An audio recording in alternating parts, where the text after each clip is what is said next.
You can quickly total data in an Excel table by enabling the total row options, and then use one of several functions that are provided in a drop-down list for each table column. The total row default selection uses the subtotal function, which allow you to include or ignore hidden table rows. However, you can also use other functions. To begin, click in an empty cell, select your table, and here the option table design will be available. Click on it. Next, click on total row under table style options.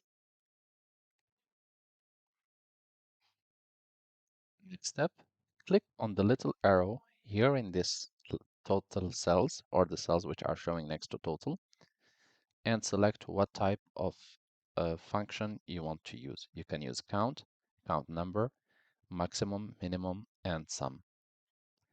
You can do the same for the next one. And this way it should show you the function or the formula which you have chosen. To copy any of this formula to adjacent cells, just click on the cell, click on the handle, and grab it to that cell. You can apply it to additional cells if you wish.